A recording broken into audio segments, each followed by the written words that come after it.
الفيديو ده خاص باخواتنا الفنيين. طبعا احنا بنرد على رساله لاخواتنا الفنيين. الاول على موضوع الباب، قبل ما نتكلم على صفه المطبخ بنتكلم على صفه الباب. الباب ده كان معمول تجاريد باللون التركواز مع اللون الفويل، ولكن احنا بنعمل المطبخ بالشكل ده وبالجمال ده والعظمه دي. تم تغيير لون التركواز بلون الخشابي علشان يبقى الميتشنج واحد، فكانت التعليقات عندنا على المقبض، فعشان كده ردينا وقلنا ده باب صيانه، احنا غيرنا فئه الكلادنج. النقطه الثانيه، تعالى معايا كده. الرد هنا في السؤال ده على اخونا الفاشل، ودايما انا بقول طول ما عندك عزيمه وعندك قدره انك توصل فان شاء الله هتوصل، ما تعتمدش على الفاشلين.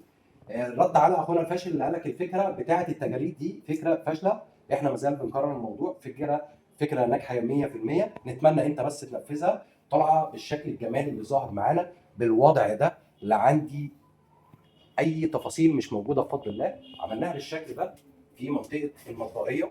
احنا عملنا ميتشنج في المطبخ، الكلادنج خليناه كلادنج مع خشابي، يعني بدل ما اعمل اليونت خشابي وازيد تكاليف على العميل وفي نفس الوقت تكون الخدمه بتاعتها مش افضل حاجه، فاحنا كده عملنا مطبخ يشتغل بالخرطوم، يغسل المطبخ كما تشاء.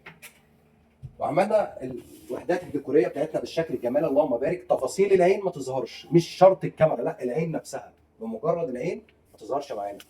فدي النصيحه اللي بقدمها لاخواتنا الفنيين، ابدا ومالكش علاقه بالفشل. شكرا.